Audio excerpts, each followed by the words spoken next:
नमस्कार, बहुत स्वागत है आप सभी का। आप देख रहे हैं पहाड़ प्रभात। मैं हूं आपके साथ जया मिश्रा। बुलेटिन की शुरुआत बड़ी खबर के साथ करेंगे और बड़ी खबर देहरादून से। आपको बता दें, शिक्षा विभाग में बायोमेट्रिक उपस्थिति अनिवार्य। मुख्यमंत्री पुष्कर सिंह धामी ने निर्देश दिए थे, जिसके बाद इसको अनिवार्य किया गया। मुख्य शिक्षा अधिकारी ने जारी किए हैं निर्देश।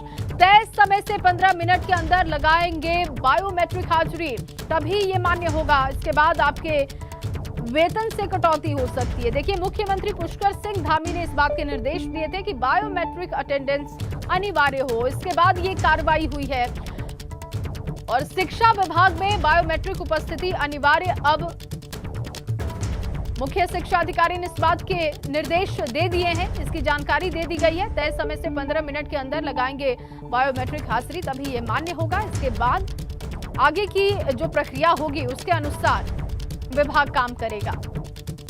वैसे अगर 15 मिनट की देरी होती है तो आपके लिए इजाजत होगी, लेकिन उसके बाद कार्रवाई हो सकती है।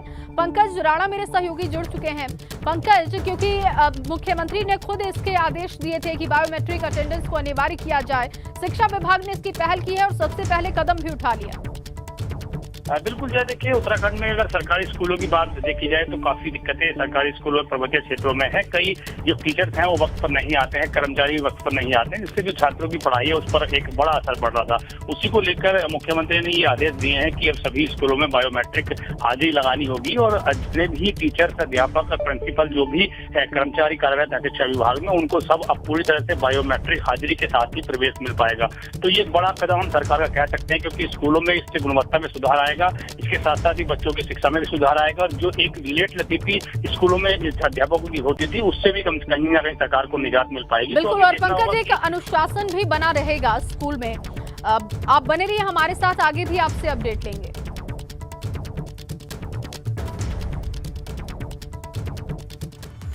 और चलिए, इस बीच आपको एक और बड़ी जानकारी दे दें। दूसरे विभाग में कर्मचारियों के संबद्ध होने का मामला है ये। सीएम पुष्कर सिंह धामी ने सीधे निर्देश दिए। संबद्ध कर्मचारियों को मूल विभाग में वापसी के निर्देश हैं। मूल विभाग में जल्द लौटे कर्मचारी, सीएम धामी ने यह आदेश दिया। मुख्यमंत्री पुष्कर सिंह धामी ने मुख्यमंत्री सचिवालय कार्यालय, आवास कार्यालय एवं विधानसभा के साथ ही देहरादून कार्यालयों में विभिन्न विभागों के समय समय पर संबद्ध समस्त कार्मिकों की तत्काल प्रभाव से संबद्धता समाप्त कर उनके मूल विभाग में वापस करने के निर्देश दिए हैं। पंकज मेरे सहयोगी लगातार बने हुए हैं। पंकज, ये बड़ा फैसला है सरकार का, इस मामले में और महत्वपूर्ण जानकारी दीजिएगा। अजय, देखिए हम बहुत बड़ी बात कह सकते हैं, क्योंकि तमाम विभागों में जो कर्मचारी हैं वो अन्य विभागों के कर्मचारी अटैच हैं, उन पर अभी कोई इस तरह की कार्रवाई नहीं हुई है, लेकिन मुख्यमंत्री ने अपने कार्यालय से इसकी शुरुआत कर दी है। विधानसभा में तमाम जो विभाग के अधिकारी अलग अलग तरह से जो अटैच किए गए थे उनको मूल विभाग में जाने के निर्देश दे दिए गए हैं। मुख्यमंत्री आवास में जो कर्मचारी तैनात थे उनको भी मूल विभाग में भेजा गया है। इसके साथ साथ ही मुख्यमंत्री सचिवालय में जितने भी कर्मचारी अन्य विभागों के शामिल थे उन सभी को मूल विभाग में भेजने के आदेश जारी कर दिए हैं। उन सभी को आज अपनी ज्वाइनिंग अपने मूल विभाग में देनी होगी। इससे पहले अगर देखा जाए तो पूर्ववर्ती सरकार के दौरान जब त्रिवेंद्र रावत सरकार थी उस वक्त तमाम कर्मचारियों को मुख्यमंत्री कार्यालय से अटैच किया गया था और अटैचिंग के दौरान कई तरह के सवाल भी उठे थे कि तमाम विभागों के जो कर्मचारी मुख्यमंत्री कार्यालय या अन्य विभागों में अटैच है उनसे विभागों की कार्यप्रणाली पर असर पड़ रहा है। तो इसीलिए मुख्यमंत्री ने ये आदेश दिए हैं। अब सभी मुख्यमंत्री कार्यालय में जितने भी विभाग के कर्मचारी अटैच है उन्हें अपने बिल्कुल और अपने विभाग से इसकी शुरुआत कर दी है मुख्यमंत्री ने। बहुत शुक्रिया पंकज तमाम जानकारी के लिए। और चलिए अब बात सीएम योगी के उत्तराखंड दौरे की कर लेते हैं, क्योंकि सीएम योगी के दौरे का दूसरा दिन आज है। वहीं पहाड़ों के लिए चेतावनी सामने आ रही है। सीएम योगी अपने दौरे के दूसरे दिन कई कार्यक्रम में शिरकत करेंगे, जिसमें बताया ये जा रहा है कि सीएम अपने छोटे भाई के बेटे के मुंडन समारोह में शामिल हो रहे हैं। इस दौरान सीएम कई लोगों से भी मुलाकात करेंगे। वहीं दूसरी ओर उत्तराखंड में आज भारी बारिश का अलर्ट जारी हुआ है। बारिश को लेकर मौसम विभाग की ओर से चेतावनी दी गई है, जिसमें बताया गया है कि पहाड़ पर कई जगहों पर बारिश हो सकती है। तो सीएम योगी आदित्यनाथ के दौरे का दूसरा दिन है और आज कई लोगों से वो मुलाकात कर सकते हैं। अपने रिश्तेदारों के साथ सामूहिक भोज के कार्यक्रम में शामिल होंगे। ये तमाम उनका शेड्यूल दिन भर चलेगा। तो सीएम योगी के उत्तराखंड दौरे का आज दूसरा दिन है। जानकारी के मुताबिक सीएम आज अपने छोटे भाई के बेटे के मुंडन संस्कार में शामिल हो रहे हैं। बताया ये जा रहा है कि आज छोटे भाई महेंद्र सिंह बिष्ट के बेटे का मुंडन हो रहा है। मुंडन संस्कार के दौरान दोपहर 2 बजे तक पूजा पाठ तय किया गया है। पूजा पाठ खत्म होने के बाद दोपहर 2 बजे सामूहिक भोज में हिस्सा लेंगे सीएम। इसके बाद सामूहिक भोज में सीएम योगी के सभी रिश्तेदार होंगे। सीएम योगी के गांव वाले भी इस भोज में शामिल हो सकते हैं। भोज के बाद गांव के रिश्तेदारों से मुलाकात का भी कार्यक्रम सीएम का है, क्योंकि एक लंबे समय के बाद जब वो अपने घर पहुंचे हैं तो ऐसे में सभी लोग उनसे मिलने के लिए पहुंच रहे हैं। सीएम का उत्तराखंड दौरा बहुत ही महत्वपूर्ण है, और क्योंकि इस दौरान वो कुछ नेताओं से भी मुलाकात कर सकते हैं, इसकी जानकारी है। सीएम योगी आज रात्रि विश्राम हालांकि अपने गांव पंचूर में ही करेंगे। तो कल भी अपने गांव में रुके थे, आज भी अपने गांव में ही होंगे, और कल जो सियासी कार्यक्रम होने हैं वो तमाम कार्यक्रम शुरू होंगे। हरिद्वार में भी उनका कार्यक्रम है, लेकिन आज के दिन पारिवारिक कार्यक्रम में ही वो शामिल हो रहे हैं। वीरेश जी हमारे साथ लगातार बने हुए हैं, हमारे ब्यूरो चीफ। वीरेश जी, क्या कुछ इस वक्त वहां पर चल रहा है? मुंडन संस्कार का कार्यक्रम हो रहा है, कौन कौन पहुंचा है? क्या सीएम योगी के अलावा उत्तराखंड का कोई नेता वहां पर पहुंचा है?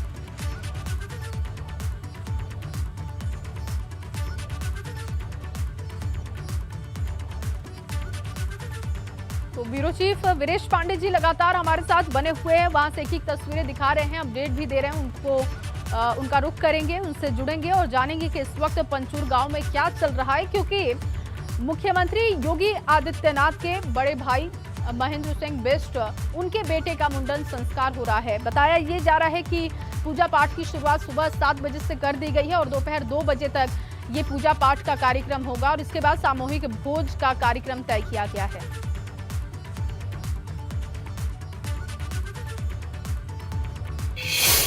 तो सीएम योगी अपने उत्तराखंड दौरे के पहले दिन अपने पैतृक आवास पर कई मेहमानों के साथ दिखाई दिए। इस दौरान सीएम योगी के घर पर कई संत और भाजपा के नेता भी मौजूद रहे। सीएम ने अपनी मां से मुलाकात की, भाजपा नेताओं की मौजूदगी की भी खबर मिली। देखिए तस्वीरें पंचूर गांव की।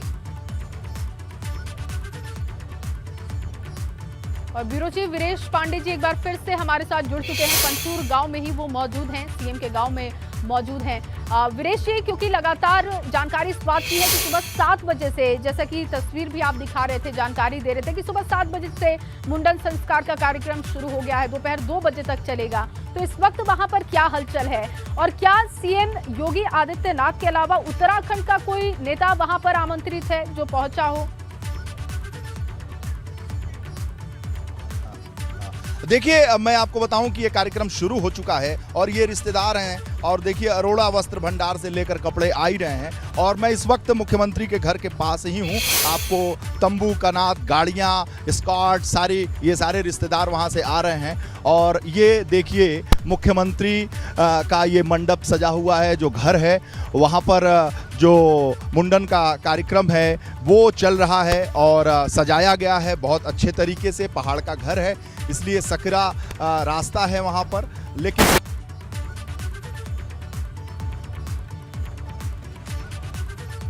तो देखिए वीरेश जी वहां से तस्वीरें दिखाने की कोशिश कर रहे हैं, आप तक हम एक अपडेट पहुंचा रहे हैं। 5 साल के बाद अपने मां से मुलाकात करने के लिए सीएम पहुंचे।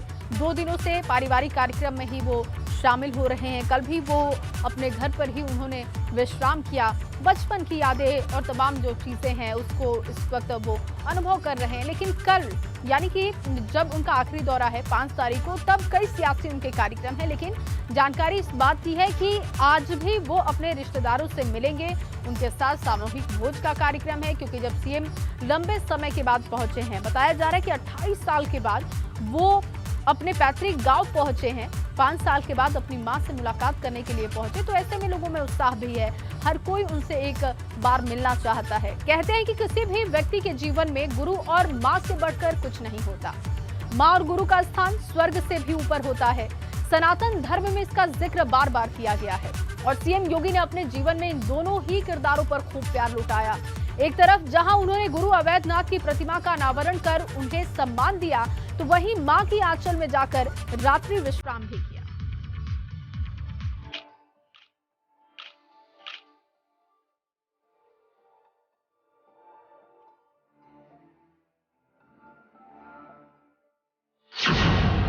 मां के चरणों में मुख्यमंत्री योगी।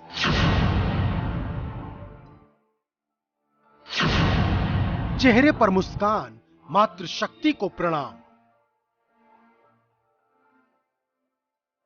सिर पर मां का हाथ और पीछे दीवार पर स्वर्गीय पिता की तस्वीर।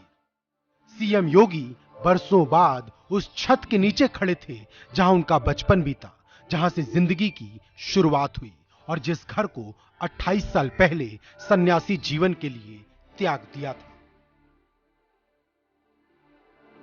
ये मां का ही प्यार है कि योगी के चेहरे पर हर पल मुस्कान नजर आ रही थी और ये ममता ही है कि बेटे के मिलन पर 84 साल की बुजुर्ग मां के चेहरे की चमक बढ़ गई। सियासत के रंग में रंगने के बावजूद योगी आदित्यनाथ के भीतर मां के प्यार की अभिलाषा उतनी ही घनघोर है। बेटे ने भले सत्ता की डोर संभाल ली हो, लेकिन इसके बावजूद ममता की डोर कहीं कमजोर नहीं पड़ी। 84 साल की बुजुर्ग मां का जीवन बेटे के मिलन से सुनहरा हो गया। सालों से इंतजार था, बेटा आएगा, और बेटे ने भी वादा किया था कि वो जरूर आएगा। तभी तो एक बेटा पहाड़ों पर पैदल चलकर मां से मिलने पहुंच गया। सत्ता के करीब रहते हुए भी सीएम योगी जननी को नहीं भूले, मां को मन में समाये रखा। 5 साल बाद घर पहुंचे और 28 साल बाद इस घर में रात भी गुजारी।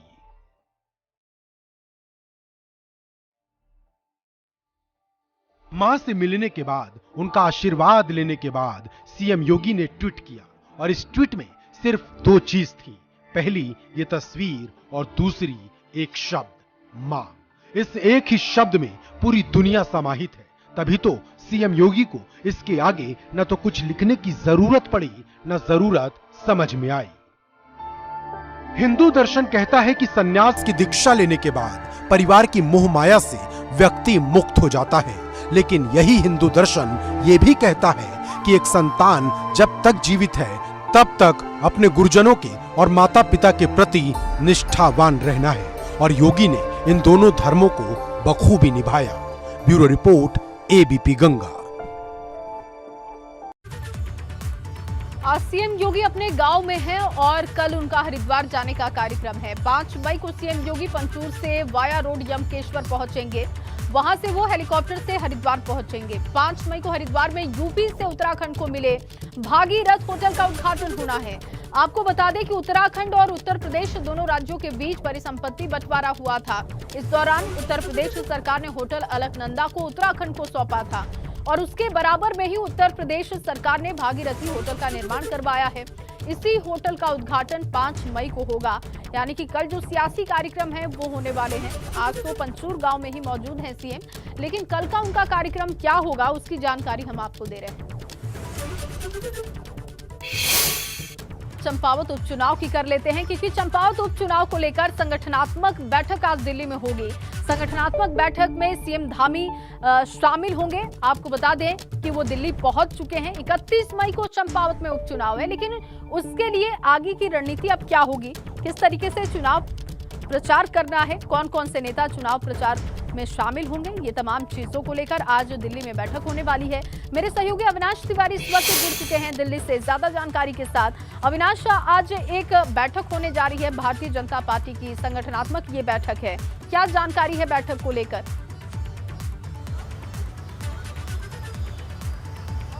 देखिए, अगर बात करें तो मुख्यमंत्री दिल्ली दौरे पे आए हैं। जाहिर तौर से बात है कि चंपावत में उपचुनाव होने हैं, तो लिहाजा वहां किस तरीके से आगे रणनीति बना जाए प्रचार को लेकर के।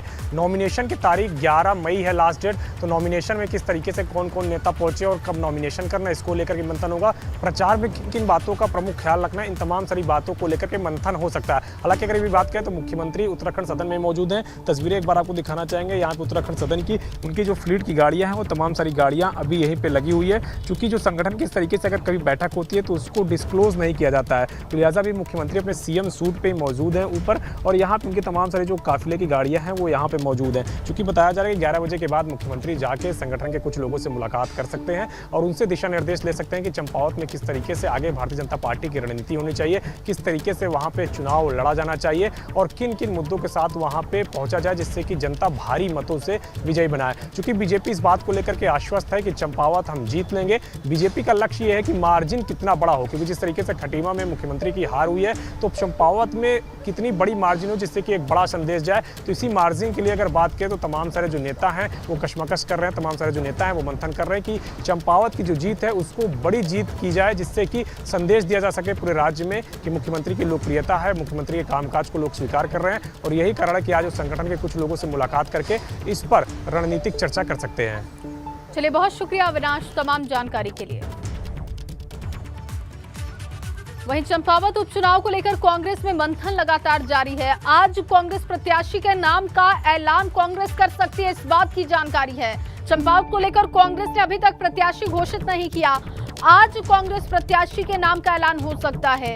31 मई को चंपावत में उपचुनाव होना है, लेकिन अब तक सिर्फ मंथन का दौर कांग्रेस में देखने को मिल रहा है, जबकि भारतीय जनता पार्टी की तरफ से संगठनात्मक बैठक दिल्ली में होने जा रही है। यानी कि रणनीति तैयार होने लगी है भारतीय जनता पार्टी की, लेकिन कांग्रेस में लगातार अभी तक मंथन देखने को मिल रहा है। नाम का ऐलान आज हो सकता है, इस बात की जानकारी है।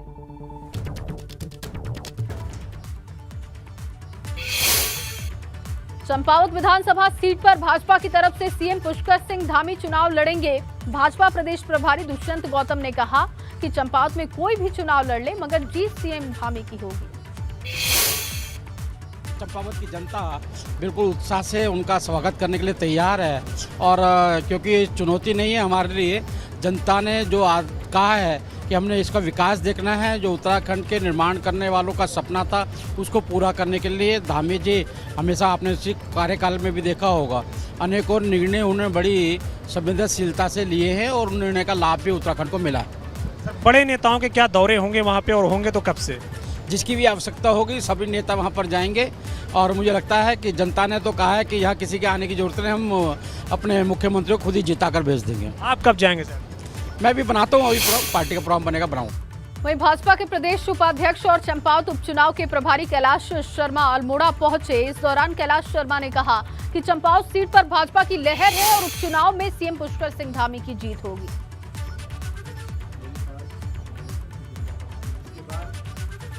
विश्वास के साथ कहता हूं, वहां की मैं 26 तारीख से चंपावत जिले को विधानसभा को घूम रहा हूं।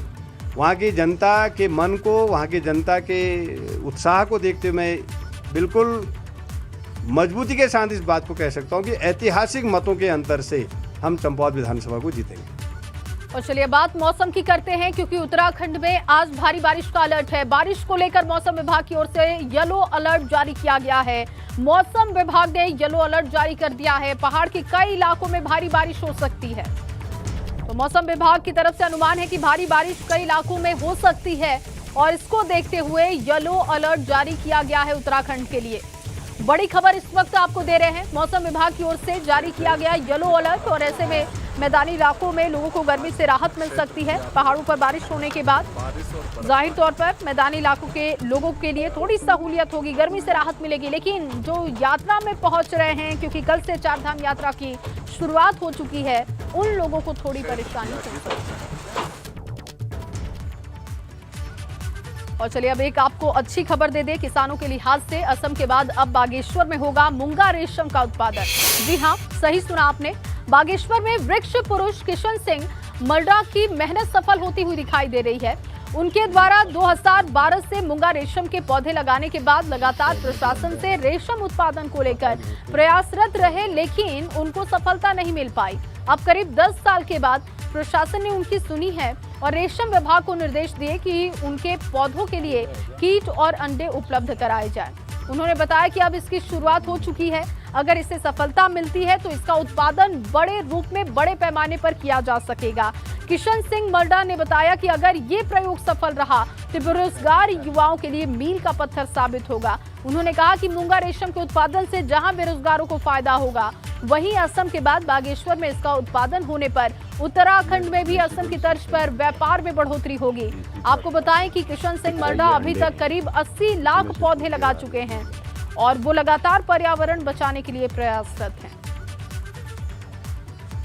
आने वाले समय में हम पर्यावरण संरक्षण के साथ साथ इस प्रकार के अगर रोजगार पूर्वक कार्य को करें और सघन वृक्षारोपण के तहत अपने सूखे जल स्रोत या आसपास कहीं पर भी इसको लगाएं, वन विभाग इस प्रणाली को 50% अपने उसमें रखे तो हमें चीड़ के वनों से जो परेशानियां आगजनी हो रही है इससे काफ़ी हमें लाभ मिलेगा।